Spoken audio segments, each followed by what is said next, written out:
ಮೆಕ್ಕೆಜೋಳಕ್ಕೆ ಬೆಂಬಲ ಬೆಲೆ ಘೋಷಣೆ ಮಾಡಬೇಕು, ಜೊತೆಗೆ ಖರೀದಿ ಕೇಂದ್ರ ಆರಂಭ ಮಾಡಬೇಕು ಅಂತೇಳಿ ಇವತ್ತು ವಿವಿಧ ರೈತ ಸಂಘಟನೆಗಳು ಲಕ್ಷ್ಮೇಶ್ವರ ಬಂದ್ ಕರೆ ನೀಡಿದ್ದಾರೆ. ಹೀಗಾಗಿ ಇಂದು ಇಡೀ ಲಕ್ಷ್ಮೇಶ್ವರ ಪಟ್ಟಣ ಸಂಪೂರ್ಣ ಸ್ತಬ್ಧವಾಗಿದೆ. ಈಗ ನಾವು ಲಕ್ಷ್ಮೇಶ್ವರ ಪಟ್ಟಣದ ಬಸ್ ನಿಲ್ದಾಣದಲ್ಲಿದ್ದು ಇಲ್ಲಿನ ದೃಶ್ಯಗಳು ನಾನು ನಿಮಗೆ ತೋರಿಸ್ತಾ ಇದ್ದು. ಇದು ಗದಗ ಜಿಲ್ಲೆ ಲಕ್ಷ್ಮೇಶ್ವರ ಪಟ್ಟಣ. ಈಗಾಗಲೇ ಕಳೆದ 5 ದಿನಗಳಿಂದಲೂ ಕೂಡ ಈ ಒಂದು ಲಕ್ಷ್ಮೇಶ್ವರ ಪಟ್ಟಣದಲ್ಲಿ ರೈತರು ಅಹೋರಾತ್ರಿ ಧರಣಿಯನ್ನು ಮಾಡ್ತಾ ಇದ್ದಾರೆ. ಯಾಕಂದರೆ ಕೇಂದ್ರ ಸರ್ಕಾರ ಈಗಾಗಲೇ ಖರೀದಿ ಕೇಂದ್ರವನ್ನು ತೆರೀಬೇಕು ಅಂತೇಳಿ ಆದೇಶ ಕೂಡ ಮಾಡಿದೆ. ಆದರೆ ರಾಜ್ಯ ಸರ್ಕಾರ ಮಾತ್ರ ಈಗ ಇನ್ನೂ ಕೂಡ ಖರೀದಿ ಕೇಂದ್ರ ಆರಂಭ ಮಾಡಿಲ್ಲ. ಹೀಗಾಗಿ ರೊಚ್ಚಿಗಿದ್ದಂಥ ರೈತರು ತಾಳ್ಮೆ ಕಳೆದುಕೊಂಡಿದ್ದಾರೆ. ಈಗಾಗಲೇ ಕಳೆದ 5 ದಿನಗಳಿಂದಲೂ ಕೂಡ ಲಕ್ಷ್ಮೇಶ್ವರ ಪಟ್ಟಣದಲ್ಲಿ ಅಹೋರಾತ್ರಿ ಧರಣಿ ಕೂಡ ಆರಂಭ ಮಾಡಿದ್ದಾರೆ. ಆದರೂ ಕೂಡ ಜಿಲ್ಲಾಡಳಿತ ಆಗಿರ್ಬೋದು, ಸರ್ಕಾರ ಆಗಿರ್ಬೋದು, ಇದುವರೆಗೆ ರೈತರ ಹೋರಾಟಕ್ಕೆ ಸ್ಪಂದನೆ ಮಾಡಿಲ್ಲ.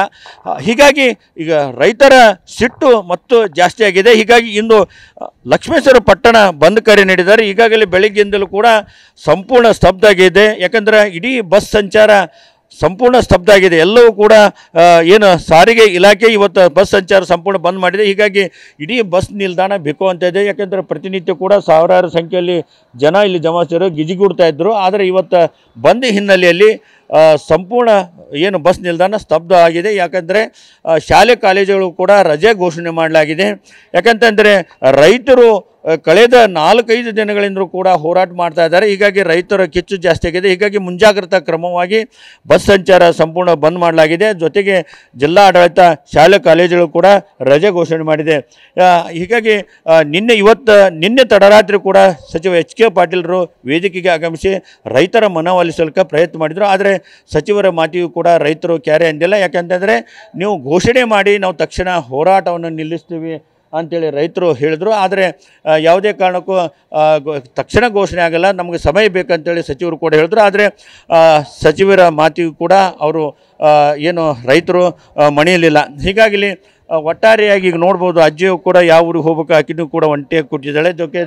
ಜೊತೆಗೆ ಸಾಕಷ್ಟು ಜನರು ಕೂಡ ಈಗ ಬಸ್ ಇಲ್ಲದೆ ವಾಪಸ್ ಕೂಡ ಹೋಗಿದ್ದಾರೆ. ಹೀಗಾಗಿ ಇಡೀ ಬಸ್ ನಿಲ್ದಾಣ ಬೇಕು ಅಂತ ಇದೆ.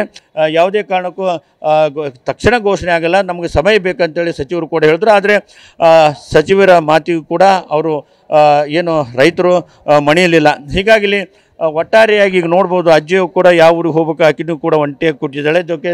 ಜೊತೆಗೆ ಸಾಕಷ್ಟು ಜನರು ಕೂಡ ಈಗ ಬಸ್ ಇಲ್ಲದೆ ವಾಪಸ್ ಕೂಡ ಹೋಗಿದ್ದಾರೆ. ಹೀಗಾಗಿ ಇಡೀ ಬಸ್ ನಿಲ್ದಾಣ ಬೇಕು ಅಂತ ಇದೆ. ಒಟ್ಟಾರೆಯಾಗಿ ಸರ್ಕಾರ ಇನ್ನೂ ಘೋಷಣೆ ಮಾಡುವವರೆಗೂ ಕೂಡ ನಾವು ಹೋರಾಟ ನಿಲ್ಲಂಗಿಲ್ಲ ಅಂಥೇಳಿ ಈಗ ರೈತರು ನಿರ್ಧಾರ ಮಾಡಿದ್ದಾರೆ. ಇವತ್ತು ಬಂದು ಕೂಡ ಕರೆ ನೀಡಿದ್ದಾರೆ. ಈಗಾಗಲೇ ಬಸ್ ನಿಲ್ದಾಣ ಸಂಪೂರ್ಣ ಸ್ತಬ್ಧವಾಗಿದೆ. ಸಾಕಷ್ಟು ಪ್ರಯಾಣಿಕರು ಕೂಡ ಪರದಾಟ ನಡೆಸ್ತಾ ಇದ್ದಾರೆ. ಸಾಕಷ್ಟು ಜನ ಬೇರೆ ಬೇರೆ ಊರುಗಳಿಗೆ ಹೋಗಬೇಕಂತ ಜನ ಬಂದು ಈಗ ವಾಪಸ್ ಹೋಗಿದ್ದಾರೆ. ಏನೇ ಆಗಲಿ ಏನು ಬಂದ್ ಕರೆ ಈಗ ಯಶಸ್ವಿ ಹಾದಿಯಲ್ಲಿ ನಡೆದಿದೆ ಅಂತ ಹೇಳ್ಬೋದು. ಕ್ಯಾಮ್ರಾಮನ್ ಶಂಭು ಜೊತೆ ಸಂಜೀವ್ ಪಾಂಡ್ರೆ, TV9 ಗದಗ.